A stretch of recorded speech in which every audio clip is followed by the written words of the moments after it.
So what are you working on at the moment, Cameron? Quite a lot of stuff at the moment. I'm really looking forward to, we've got a book called The Craft coming up later on in the year. It's all about history of the Freemasons, kind of like a real conspiracy theory-less history of the Freemasons. Should be really good.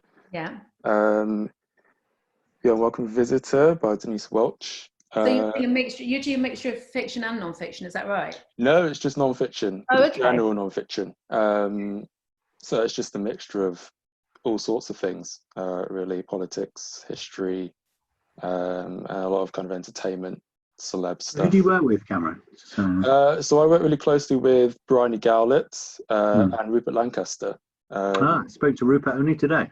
Yeah. And I worked on Robert Peston's last book, WTF. And it was I remember. Some of our alumni, actually. Some of our alumni, because we had a whole crew of our interns alumni work on the Peston show with him. So great. Yeah, I think Robert's one of mine. Yeah. And on his last book, I think he worked with someone on the book who was Creative Access alumni. Kish and Corey. Kish, yeah. He's got a really good system that that Speakers for Schools he set up, which I think has been really useful. I do that every year, but it's just going around schools and in the idea that these private schools get all these top people to talk every week, and the state schools get nobody. It's actually interesting. I saw the Speakers for Schools in my kids, which is a local state school. There's some amazing program they're doing virtually now at the moment, so they're going to have huge reach. It's brilliant. Yeah. No, they're good. I mean, you go to strange places where people, and you get to talk to, different year groups about opportunities that they might not have thought about. And I think he's done a really good thing. He gets everybody from really famous people to, a boss of a local restaurant to how you set up a restaurant, I think it's a really good thing. Excellent. So hi everybody who's online. I can see there's quite a lot of people here. We're going to kick off, I think, in about 1 more minute. So just get ready to go. Just checking anyone who's had problems with passwords, but I think we're all good today. Yeah, how's the new puppy, Jonny? Sorry? How's the new puppy? Yeah, very good actually. It's been a godsend. We got it before lockdown, thank God. But I think he's good. What's his name? His name is Bobby. Bobby. Yes. we had to make an instant decision when we decided to go with that one. Have you got pets? I can't remember. You haven't got. We've got 2 cats and lots of dead mice and dead birds that they bring in every morning, which is really lovely. Yes. Wonderful. I really do like it. And you, Cameron, have you got a pet? No pets, no. I don't think we'd be allowed, even if we wanted them. I know that my flatmate really wants to have a cat. Wow. We're really missing her pets from home at the moment, but no. Where's home, Cameron? Brixton at the moment. Yeah. Born and bred Londoner. Yes. I know it's much harder. We find a lot of people from outside in the regions. It's much harder to come to London just because of the cost of living. So unless you've got family here, it often can be quite a stumbling block. But okay, well I think looks like we've got a really full house already. So okay, sorry before I get interrupted. That's the challenge of working from home and having 3 children and get the odd interruption. But listen, I just wanted to say we're going to start now. I think it's just past 4 o'clock. So welcome to all of you. We're really thrilled that so many of you have joined us already for our newish series of masterclasses. The idea behind these is to hear sort of from somebody inspirational and somebody equally inspirational, which is one of our brilliant former alumni from our community, which is just, there's nothing more gratifying than seeing people like yourselves, Cameron, coming through and making huge successes. And hopefully eventually we'll be put out of business because we won't need to be here anymore. But for those of you that are new to Creative Access, I think most of you here are online are very familiar with us, but do follow us. We'll be live tweeting on @_Creative Access and also on Instagram @_Creative Access. And if you look at the bottom of the screen, you'll see there's a Q&A function. So if you've got any questions for either Cameron or Jonny, you can submit them at any time. I think they're going to have a bit of a chat first, and then they'll be dealing with your questions afterwards. And lots of you have already been very super organised and sent your questions in advance, which Cameron's got. So he'll try and, between them, get through as many of them as they can. So I'm going to hand over, just to say that Jonny, it's really a privilege to have you here. We've been Creative Access has been going for almost 10 years now, and Curtis Brown was one of our very first partners, actually. And on and off, we've been working with you, you know, for quite a long time. And I know there's quite a lot of our crew in your books department, especially. It's really lovely. And of course, you probably come across loads of our other crew in various publishing houses and other literary agencies and theatres and TV production companies and stuff. So hopefully you'll see that we're making a difference already. And thank you for today. Cameron, it's so exciting to have you here. As I said, it wasn't that long ago that you were attending masterclasses, and here you are now hosting one. Cameron is, I think, was it 2016 that we placed you? It was a while ago now. Yeah, it was 4 years ago, coming up to 4 years. And you're doing so brilliantly. So before I continue and taking up your valuable time, Cameron, I'm going to pass over to you and to Jonny. Just to kick off, it would be really lovely if you could just say a few words about yourself, so that people kind of know where you've come, your background coming through, and then I'll leave it to you to quiz Jonny. He's given us permission to ask him whatever you like. So over to you guys. Okay, brilliant. Thanks, Josie. So just to give you a little bit of information about myself, I am an assistant editor and non-fiction team at Hodder in Stoughton, which is part of Hachette. And really, I owe my career to Creative Access. I studied law at university, really hated it and didn't really know what I wanted to do at the end of my final year, and looked around for internships, did a short internship at One World Publications, and then applied for a 6-month internship through Creative Access at Hodder, as part of the team that I am still a part of now, working on all sorts of interesting non-fiction books, including Robert Peston's last book. I know, Jonny, that he's one of your clients. So I wondered if I could kick things off by asking you a couple of quick fire questions, just as a way of us getting to know you a little bit more before we get into the more serious, slightly more serious questions about Curtis Brown. Is that okay? Sure. So my first question is, what have you watched recently that you just can't stop thinking about and just want to recommend to everyone?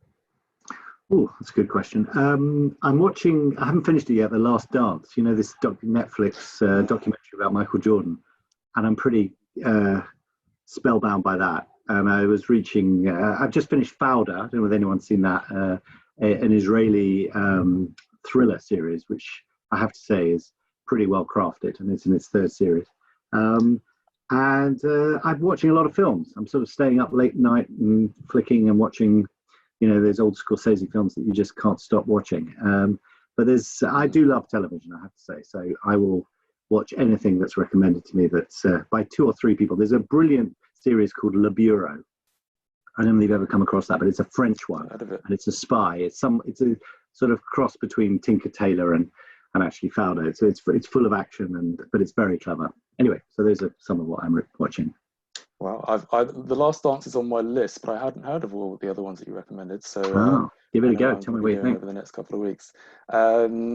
If you had the power to make everyone in the world read one book, what would it be? Oh, that's an impossible question. I think the book that most affected me as a kid was If This Is a Man by Primo Levi, which was his Holocaust memoir, or more than that. It was a book about the Holocaust. I thought that was one of the wisest, most deeply affecting books, and I do often go back to that book. But on a lighter note, I would say Anna Karenina is an absolute foolproof, great read that I defy anyone, once they've got into it, won't put down and want to recommend to someone else. All right, okay. Again, I've not read either of those books. Anna Karenina has been on my list for a long time, so maybe now is the time. Give it a go. To get stuck in. What was the last play that you watched and really enjoyed? God, The last play I went to see, I thought the Lehman trilogy was all right. I went to see there was a one-woman show at the Bridge, which was based on an Elizabeth Strout novel, which I can't remember the name of it, which I thought was very good. But I was due to go and see a Tom Stoppard play, but unfortunately lockdown has prevented me. So at least I got my money back. That's a shame. But I haven't seen anything groundbreaking for a while, actually. Right, okay. And the last of the quick fire round questions. Yeah. Who you use social media quite a lot. Who do you enjoy following on Twitter? I sort of enjoy a whole range. I try and follow, the news outlets that I don't get me too angry. And I like some comedians and some people like Marina Hyde or Katna Moran, or just to come up with something wittier than I could come up with. And then it's really, I don't know, I suppose people like Robert Peston and whoever who I sort of trust that they're gonna prod me in the right direction. And a lot of my clients and people in publishing. But I try and have a range of people I follow to not be too much in a bubble, because it's so easy to be in that bubble. Yeah. Trusted voices are very valuable at the moment. Especially in this time. So could you tell us a little bit about your background and how you ended up working at Curtis Brown? Okay. First of all, I just want to say thank you for anyone who's turned up, and special thanks to Josie, because I think Creative Access is an extraordinary organisation, and I'm glad to say that we've not only supported it, we've benefited from it over the years with some excellent people coming through our agency. What can I say? Well, I went to university and studied English, and I wanted to be an actor. And I did 30 plays or so at Warwick University, and that's really all I ever wanted to do. I wanted to be a director, possibly. And then I went to drama school and discovered after about 3 or 4 years that the phone wasn't ringing and that I really wasn't going to make it. And I had this horrible moment of realizing that I would be in exactly the same position at 25, at 35 as I would at 25. So I decided to have a midlife crisis at 25 and essentially took there was one piece of advice that a friend of mine gave me, which I actually think was the most valuable piece of advice I ever had. And he said to me, write down on a piece of paper 2 columns. On one column, write all the things that you're passionate about. Doesn't matter how silly they are. They could be sewing or fishing, whatever it is. Just write what your passions are. And then on the other column, write all the things that you're good at. And you don't have to be modest because no one else is going to look at it. Just things that you just are good at.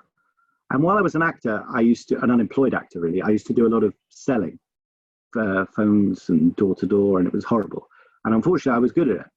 So I put that down. And all the things I was passionate about was reading. And so when I looked at my 2 columns, I sort of circled 2 words, reading and selling. So I thought, well, that's what I'm going to try and find a job in, the world of selling books. So I tried to get a job as a bookseller, couldn't get a job. I wrote to several publishers, I couldn't get a job there. I then wrote I'd never heard of what a literary agency did. So but I had written a sitcom with a friend of mine. So we'd sent it to some literary agents, and one of them called me in. And at the end of it, I just said, could I have a job? And they said no. But 6 months later, I wrote back to them, and there was a job going, and that was at Curtis Brown. And so I started as an assistant and receptionist at Curtis Brown 27 years ago, actually. And I never looked back, really. I just realized that I was in an environment that I liked. It was about books, and it was about creativity, but it was also about selling. So that's kind of how I started, really. Wow, that's amazing. So would you say that it's something that you guys fell into? Yes, I'd love to say that I had a burning desire to be a literary agent, but as I said, I'd never heard of what a literary agent was. And I think when you really, really want something and you're really focused, it's important to have that when you're young. I'm not being patronizing here, but everyone is young and everybody needs to follow their dream. But if there comes a point where, and this is the torture, at what point do you give up on that dream? So the only way you can really give up on a dream is if you can replace it with something. And I found that when I entered the world of books, I just thought I didn't think I necessarily fit. I didn't feel that I fitted in. I think I felt it quite alienating. I thought it was very I mean, this may sound quite funny to people, but I thought it was a very posh world of very privileged people. And I thought I didn't have any contacts in publishing. I didn't really know, didn't go to literary parties. I didn't know any writers. And I felt for the first 2 years of that job that this wasn't the world for me. But I knew that I really loved reading, and I was fascinated by the way books were made. And I tried to get jobs in publishing and leave Curtis Brown. And in the end, I didn't. And I started my career with a piece of luck, really, which is that my boss left one day and he said, look, I can't take you with me, but I'm sure there'll be a job here. And I was, of course, furious because 2 years of essentially working for this point had come to nothing. And so for about 2 or 3 months, I literally just hid. I went to work and every time the MD passed, I hid behind a thing. And I don't think they noticed me. And I just was looking through what was then called the slush pile, which is what people send in their manuscripts by the thousands. People send in their books to agencies, and agents look through the manuscripts and then they find one and then they sell it. And I found this book and I just fell in love with it. And I thought, you know what? And this is where the acting came in. And I'm really pleased that I went through that torture of being an actor, was because I just picked up the phone and I called 4 publishers. And I just said, hi, I'm the new agent at Curtis Brown. You probably don't know me yet, but this is a book that I really loved. It was called, I remember very clearly, it was called Acts of Revision. And it was about a guy who stumbles on his old school reports and in his attic one day, and it triggers a kind of psychotic episode where he decides he wants to take revenge on his school teachers. And each chapter has a different subject heading, like geography, history, maths, and he goes back to each one. And it was brilliant. It was funny. It was very dark. It was a thriller. It was well written. And anyway, I sent this out, and then I spent the weekend thinking I'm going to get fired and sued and, pretty much sleepless nights. And then I got into my work on the Monday morning, and I had 4 messages on my answer machine, and they were from the 4 publishers saying, we read this over the weekend. We love it. We want to preempt. And I mean, I didn't understand what the word preempt was. I had to go and ask what that meant. And so, I really knew nothing, and I blagged my way through it. And by the end of the week, this guy who had been working for the Bradford and Telegraph Argus, I remember, which is up near, where is it? Anyway, it's up north. And he was on 75 quid a week. That was his wages. And by the end of the week, his publishing rights, I sold for £500,000. And back in 1995, that was a lot of money. So for me, that was a great entry into this world. And then I fell in love with it, and I never looked back. That's really great. That's an incredible story. I've always felt like I fell into publishing. I never really knew that what I wanted to do for the rest of my life when I was in it. So it's great to hear that that's the way that you started your career in agenting, and then 27 years later, here you are. How has Curtis Brown changed over the time that you have been there? Yeah, I mean, I think it's funny. When I say the word 27 years, and it only just happened in May when I realised it was 27 years there, I can't imagine. I can't imagine how that I would be in a place where I would say something like that. That I would be in one place for 27 years. But I think it's because Curtis Brown has changed so much over those years, and I feel like it's been 5 or 6 different jobs. I've certainly had 5 or 6 different jobs because now I'm CEO. So before I obviously was an assistant, then I was an agent, and then I was trying to be a manager agent, and then I was, there was some progression. But agenting is very flat. You're either an agent or you're not, really. But I think the company, when I joined, it was a very old company. It's 120 years old. So, and it's, it had a very fusty, old-fashioned reputation. It represented Winston Churchill, John Steinbeck, some great names. But it wasn't the most relevant or hot agency that around. And I think that gave me a lot of opportunity, because it's easier to turn around something that's failing or slightly asleep than something that's very good. When you go into companies that are running so brilliantly, it's very hard to make an impact. And I found that when I was there at the beginning, it was about 35 people, and now we are close to 250. So it's a much bigger company. We've diversified. We're no longer just books. There's film, television, talent department. We have a production company. We also have a creative writing school and an events business. So we're a completely different business. So when I think of Curtis Brown and my career, I think of it, the job is still the same. I talk to writers. I help get them published, I manage their careers. That's my day job. But my other day job is working out what is the nature of a company, in the creative industries. Yeah. So speaking of your day job, what does a typical day of work look like for you? What is it that as a talent agent or a literary agent, what do they actually do? I think that's another part of the great attraction of it, is that there isn't a typical day. But I mean, when you're starting off, you're desperate to get clients, and you're desperate to be taken seriously so that you can sell your clients to publishers. The way it works is someone sends in a book to me, I read it, I think, yeah, okay, that's got potential. I talk to that writer and say, could you rewrite it? Because I think I could sell it to a publisher if it's X, Y, and Z, and that can take weeks or months. And when that's ready, I then try and find a publisher. So I'll send it to Cameron and I'll say, this is the next best thing, and I'll give you the pitch. And then you will then take it to your editorial committee and if you like it, and present an offer to me. And my job is to get the best deal for my client that I can. And it's not always just the most money, or it can be a combination of things. If the editor has a vision for the book that the agent and the author share, then that's very important.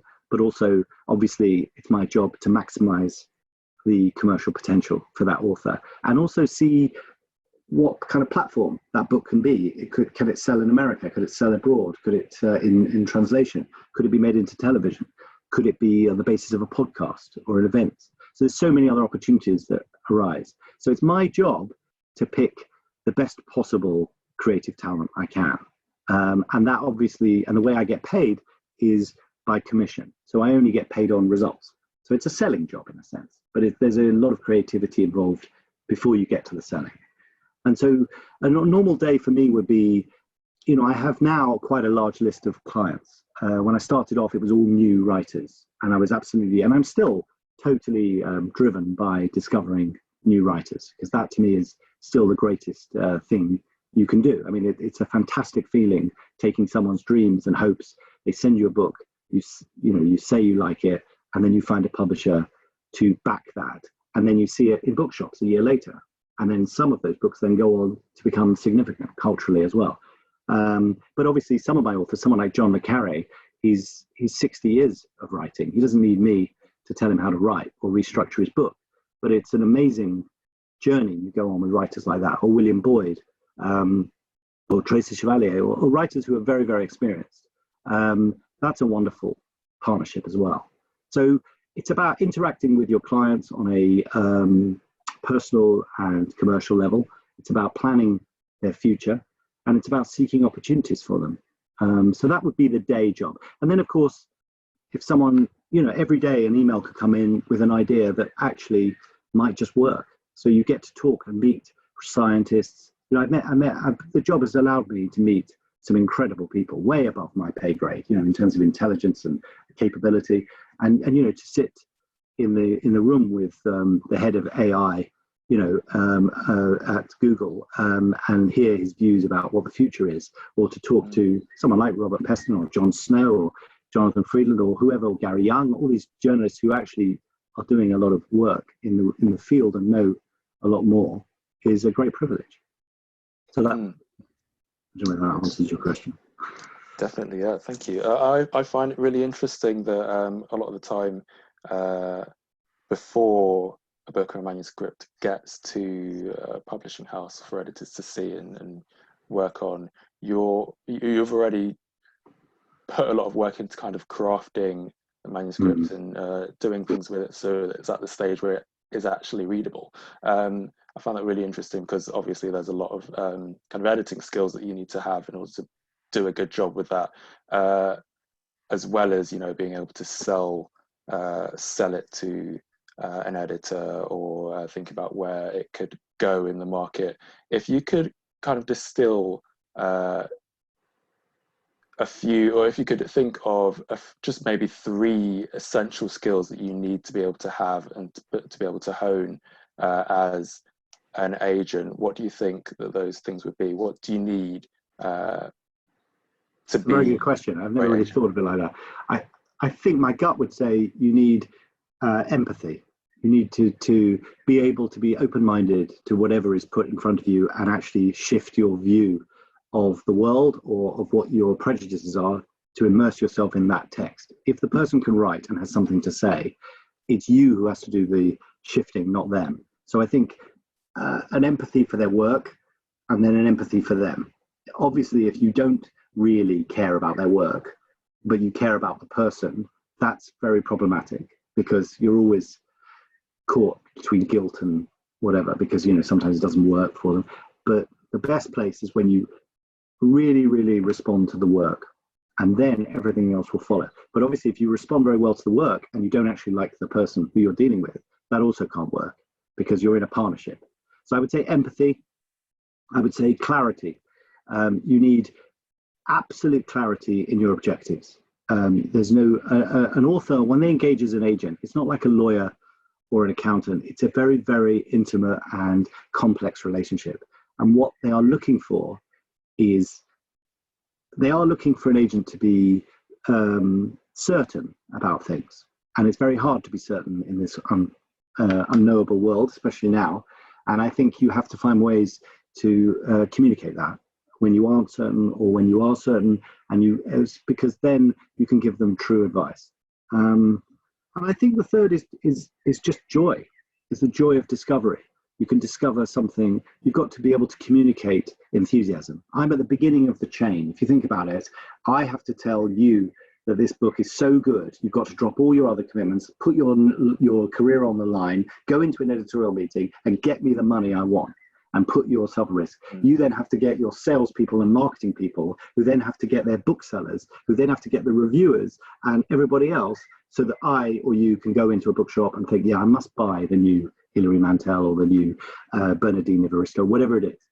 And so I always see myself as the beginning of that chain. If I don't believe in it, nobody else will. So I would say joy and enthusiasm. So empathy, clarity, and joy. Does that make sense? Brilliant. Yeah, yeah. And just thinking about the other side of that, what do you think makes a good client? Like, what would you say to someone who wants to be represented by Curtis Brown agent? I don't know. It's very different because everyone is so different. And I take it as a given that authors and writers, anyone who's really devoted their life to creative and not doing what perhaps we do, which is go into an office and have a structure, they're not going to think the same way as us, because they shouldn't in a way. You know, if you're an artist or you're a musician or you're a writer, you can't be expected to also behave in the same way. So it's not that I would tolerate bad behavior. And I have to say, in all my years, I've had very, very few instances of truly bad behavior from talented people. What tends to happen is deep insecurity, and that runs right through from the very, very most famous people I've ever represented to the debut novelist. And that's been a fascinating life lesson for me, is that every time someone who you think has supreme confidence and absolute authority, when they give you something that they have created, technically they know what they're doing, but there is still a gap where they just don't know. And there's that fear they have that you're going to turn around and say, you lost it, mate. You know, you've had your moment, but this is just not good enough. And that is a tremendous feeling for the writer and also for the agent. Now I've waffled on. I've now forgotten your question. It was a good question. No, I think you've more than answered the question. Yeah. Okay. Right. And just thinking about clients and agents together, and also kind of publishing, creative industry in general. In publishing specifically, people are always talking about how you need to be on social media, you need a platform, and I'm sure that, you know, authors and agents probably think along similar lines. Do you think it's important for agents and clients and people in the creative industry to be active on social media, to have platforms?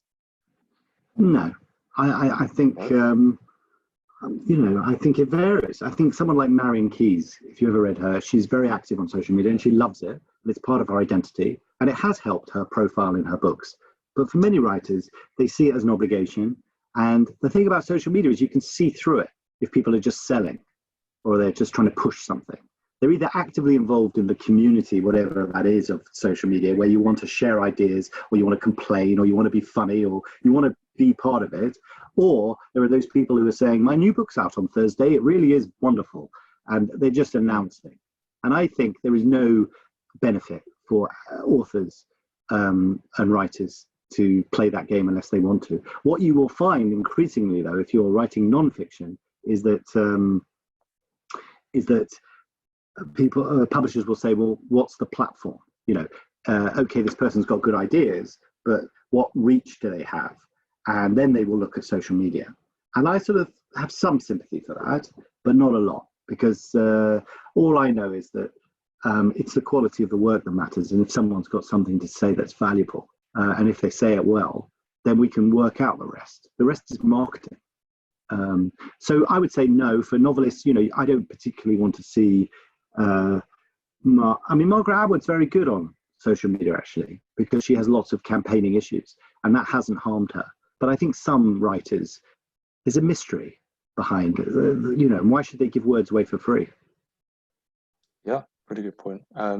I just wanted to shift gears slightly before we move on to questions from the audience. I'm sure you've had to answer this question many times over the last few weeks, but we're having a conversation right now over Zoom, which is an app I don't know if I'd even heard of it 8 weeks ago. How has the current situation, global pandemic, coronavirus, affected your working life professionally, and also kind of the lives of people working at Curtis Brown? Yeah, I mean, it's a great question, because it's one that we're still trying to answer. I mean, I think this period is going to radically change everything. I'm not one of these people who believes it's just a blip in, and we'll look back in 2020, the year of the virus, and wasn't that strange. I think this is a fundamental shift in how we will work. We will come out of this, regardless of whether there's a vaccine this year or even next. And I think people will be thinking, why should I work in an office? Why do I need to commute and go on a tube? When actually we've proved that we can actually work remotely.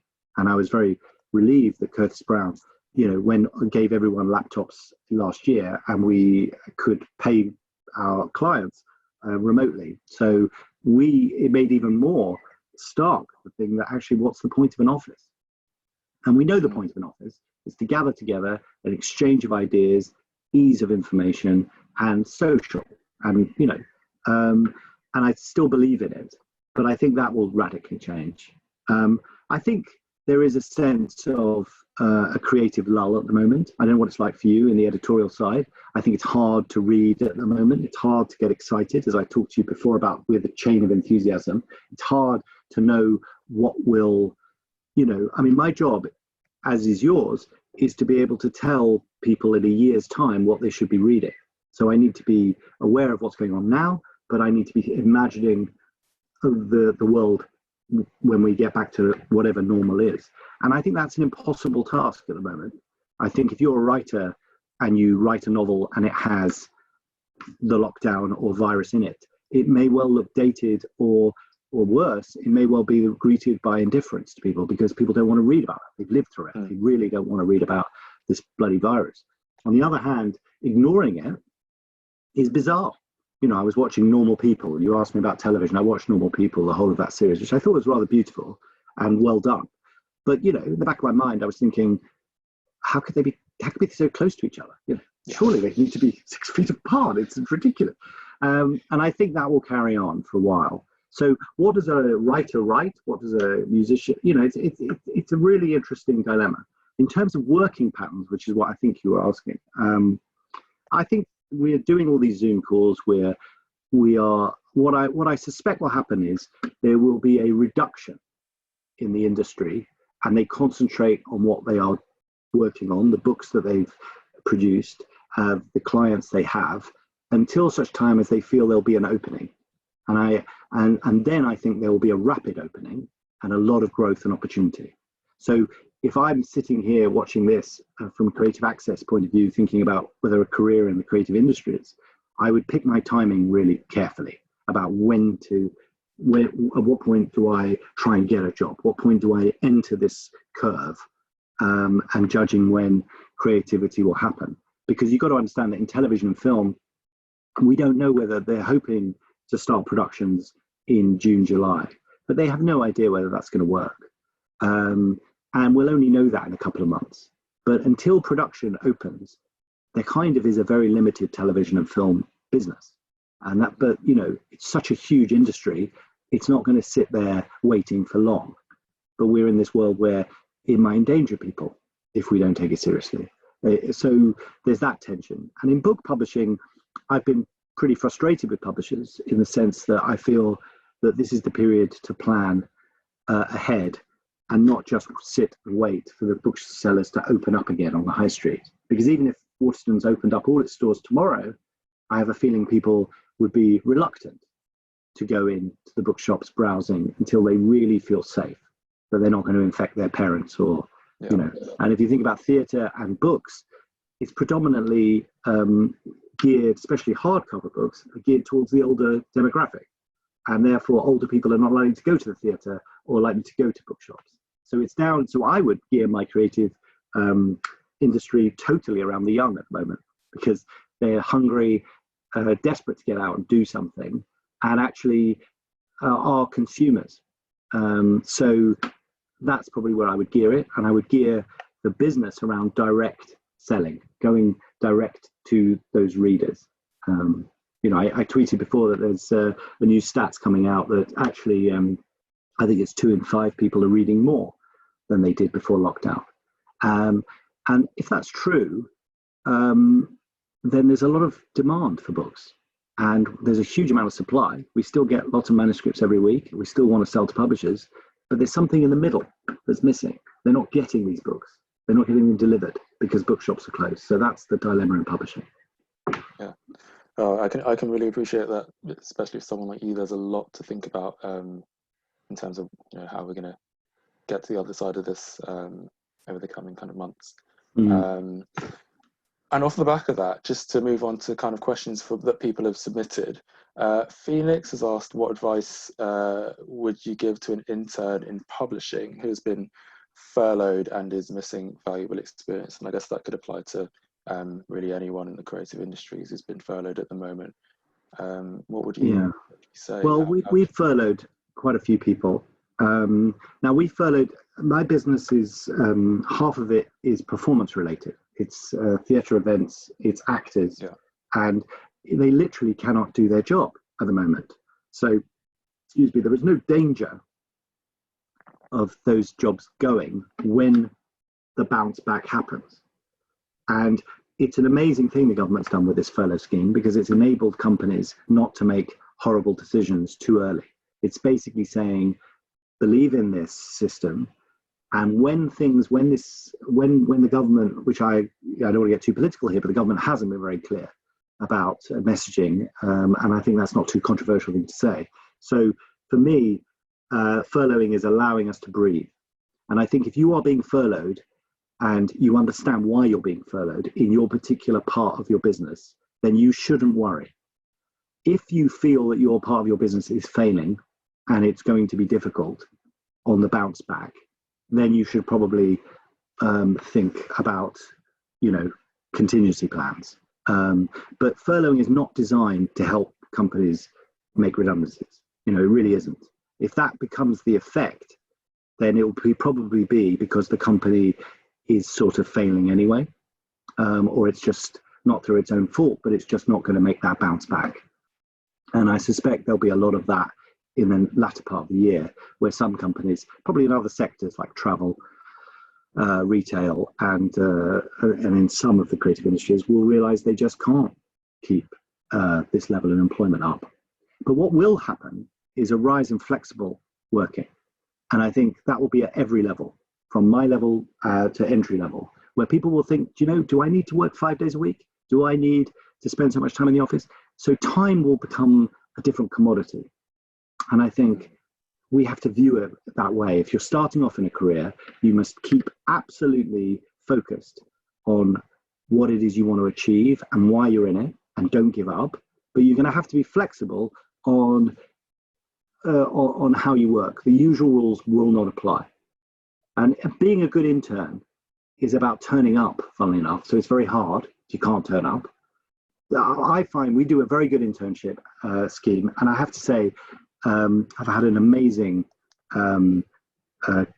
conversion rate from people who came as interns, who became assistants, who became agents. We have some of our most senior and most successful agents were interns. So I'm a big believer in internship scheme, and they must always be paid, and they must always have, and the best schemes are ones where they give you the most amount of responsibility quickest and don't treat you like a jumped up work experience, you know. I think, but my experience is the people I remember are the people who turn up, who are incredibly, and this may sound insultingly obvious, but you'll be surprised how many bad interns we've seen as well. An intern has to come to the company full of enthusiasm, full of positivity, and full of knowledge. Now, I'm not expecting anyone to know anything about the business other than what they're interested in. And but I think they should not go to any company that they don't know the history of, and they don't have an active interest in some of the core bits of that business. And that they find ways to just share that information or ask questions to the people around them that people notice, because everyone notices a good intern. And most people want to get rid of a bad one, and because you know, especially in the creative industry. And speaking of interns, actually, Josie mentioned at the beginning that Curtis Brown's been a part with Creative Access almost from the beginning, and you mentioned earlier on about the fact that when you first kind of started at Curtis Brown, you thought that, you know, it was a very kind of posh, very middle class environment. And a question from Khalid here is, what are Curtis Brown doing to solve the issue of diversity in the publishing industry? Yeah, it's a good question. I mean, diversity has been an issue in publishing for as long as I've been in it, but it's been especially relevant in the last 5 or 6 years because culture has changed. And I think it's the job of any creative industry to respond to the country that they're living in. And so to have an all white, all middle class set of broadcasters, publishers, agents, whatever they are, the gatekeepers, is bad for business. I mean, you know, let's look at it really coldly. So I think people started to realize that it's just crazy, that the system. And then, but the changing systems takes a long time, and it takes, the first phase is education. And I think that's where I've been very proud of Curtis Brown, because it's come from the roots up, which is challenging everybody to say, well, you don't think of yourself as in any way prejudiced or thinking in terms of race or thinking in terms of socioeconomic things, but actually look around you. What is the impact? How many people of different backgrounds do you have? And so what we did is we started by looking at some wording, putting it on our website, having some values that we all sign up to, which may sound a bit woolly, but that's the first stage. Then things like Creative Access opened our eyes to a huge amount of talent that we weren't seeing. Then things like Speaker for Schools, which I was talking about earlier, which Robert Peston set up, which was going into state schools all around the country where people have access to people who've been working in all different industries, giving talks. And I have to say, every time I've gone to a state school where it's been, I don't know, 90% BAME, you know, I've been shocked by the maybe I haven't been shocked. It's just saddened to see most people not even thinking that the creative industries would be part of their journey. They just dismissed it. They didn't think it was irrelevant to them. But when you ask people, do you watch television? Do you watch films? Do you like music? Do you like reading? Of course, everyone does. And then they think, well, why can't, you know, the creative industries brings in, until pre-COVID, brings in £100 billion a year to this economy. It's one of the biggest assets we have. It's exported all over the world. We are a shining example. And that's done because of British talent. And I think we haven't got the message across as an industry that we need to recruit differently and better.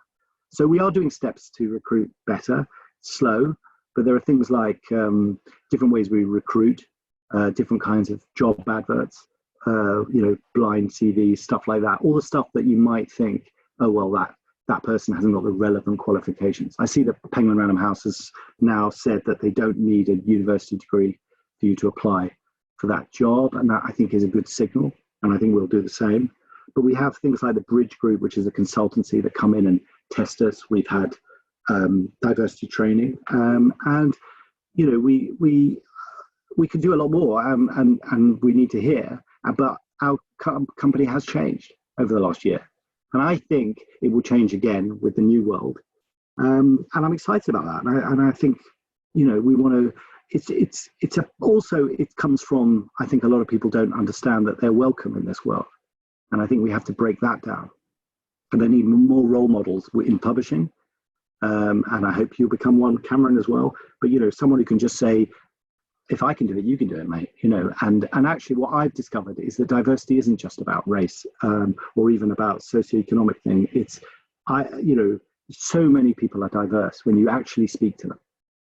They have a completely different upbringing. They lived in a different part of Britain. They had different parental help. You know, whatever it is, everyone is different. I think, and it's about recognizing that and celebrating it. So we are doing some practical stuff, and we're learning more. And we've got, you know, I hope we will.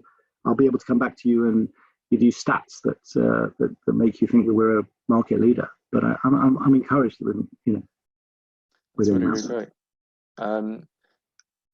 So Amelia Benjamin wants to learn more about your role at Original Talent. Heard a lot about your role as a literary agent at Curtis Brown, but in terms of what you do as CEO of Original Talent, what does that look like? Well, we set up Original Talent as it's the kind of the holding company for all these other companies, of which Curtis Brown is the biggest part. So I grew up in Curtis Brown, but now I'm actually running this mothership, as it were, Original Talent. And the reason why we set that up was so that we could have different businesses that go alongside our clients. Things like a creative writing school or a production company. So we produced that television series that was on a couple of years called Mafia, and we've done several productions. We're about to go into production next year.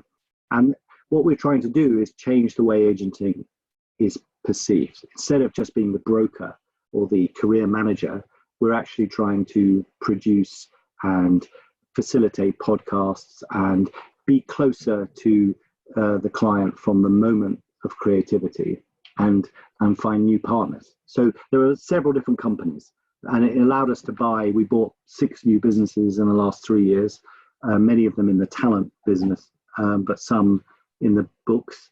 And Original Talent is really an umbrella term for a larger agency. Okay, so think, what do you think, thinking about the fact that, you know, you've acquired so many different companies in the last few years, kind of projecting into the future, maybe 5 or 10 years time, what do you think things are going to look like at that point? Do you have any kind of specific goals? Yeah, I mean, I think pre-corona, I would have said my goal is that we become the leading European agency, so that we don't have to rely on America so much, that we can essentially promote homegrown talent from this country and project it into Europe, and perhaps have businesses in France and Germany, and also start to look for French, German, Spanish, Italian writers and see if they can be promoted around the world, so that we use what we've built to build in Europe, and continue to foster our relationships in America, but essentially leave them to do that. So I would say, even with the COVID crisis, we will probably, I can't imagine that will change.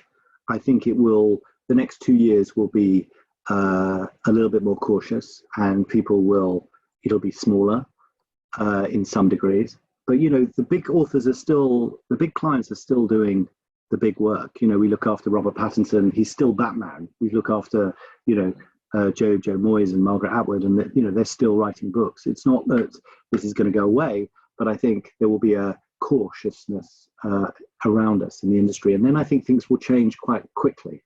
So I'm quite optimistic about that. I think this next year is going to just be a bit tough, and we're just going to have to be a bit careful and look after our staff and look after, and whoever we do take on, we make sure that we take them on seriously and not have to have to lay off anyone. So we have to be responsible about where we're going to build. So I think 5 or 10 years, I would see the author, the creator being much more powerful and central to what's going on. I would say that publishing will change quite radically, although it will be slower. And I think the way we consume television and film will change completely. But I think there will be the great thing about crisis and chaos is that creativity is always the first thing that happens out of it. So I will look to those people who are thinking about it now to solve our problems, and they always do.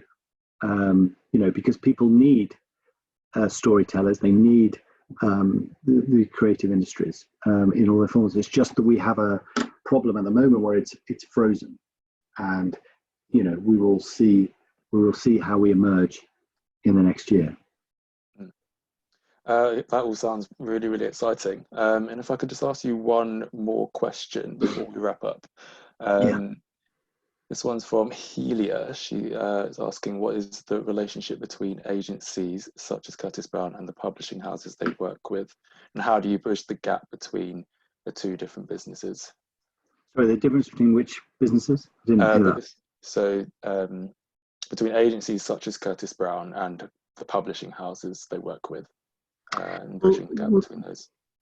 It's a good way of putting it. We work with publishers, but we're not working for them. So for us, I go where the best for the project is where the best publisher fits, so the best price and the best hope that they will succeed. So we have a network of relationships across all the publishers. And the funny thing about publishing is 1 year you can do a lot of business with one publisher and it's all successful and they're your favorite publisher, and the next year everything doesn't work. So that's why you have to have authors in different places. And also it's good for the publisher, because if I have an experience over at HarperCollins that was really quite interesting, I can share it with people at Hodder or Hachette and say, actually, the way we did Ruth Jones's publication last year could really help with how we do David Nichols this year.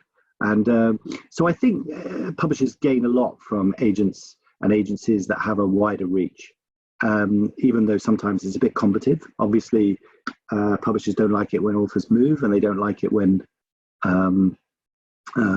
have to pay more than they want to. But essentially, it is a partnership and a collaboration. I've always seen it as that, not combative. I hope that answers the question. It does. That's brilliant.